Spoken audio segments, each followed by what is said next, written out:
მოსკოვში მივდიოდი სტიპენდიით, კაცო და სტიპენდია შინაძეს თუ არა, სახში ვერ მოხარეხა იმ სტიპენდიით რა. რამდენი იყო სტიპენდია, რამდენი მანეთი? 27 მანეთი ხუნა გადაგიხადათ. 37 არ იყო ჩვენ დროს, იყო 27 მანეთი. იმიტომ რომ სტუდენტები 500 მანეთი იყო ჩემი სტიპენდია. ფეოდოსარი მოწაფის. აბა გიგულავიათ. მაშინ ხო პასპორტს არ ემნახავდა თვითფრენაში ჩაჯდომაზე. აშვაში იყო ეზა მივიცემდით ფულს მოგცემდნენ ბილეთს და ჩავიდოდ.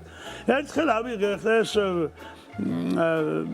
ბილეთის ასაღებად ვარ იქში ჩამდგარი და ერთმა თქვა ციციშვილი ვარ მეო და მისცეს მეორე კაცი მივიდა ამბილახვარი ვარო ხო მივედი მეც ხო და რა თავადები არიან და მე რა ვთქვა ხა ორიანი ვარ ყველგანზე მე არ ვიდა ვთხოვს და საბუდო ბაგრატიონი ვარ მეთქი გრიგოლი გამოაცხადეს რომ 1 საათით აგვიანებსო ნუ ჯადაბა საათი მოიცადეთ მე კიდევ გადადეს და მე გამოაცხადეს რომ ვისაც გინდა თუ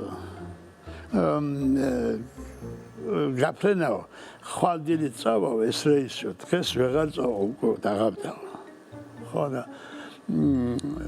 და ვისაც გადაფიქრებული გაქვს წასვლაო იმათმა მოდითო და პასპორტები მოიტანეთო და ფული მიიღეთო ეს რაც ბილეთი ღირდა ხო და მე ბაგრატიონის პასპორტი სამქონდა კაცმე და ხო დავგაზე ისე დაგავიცეთ ის 27 მანეთი.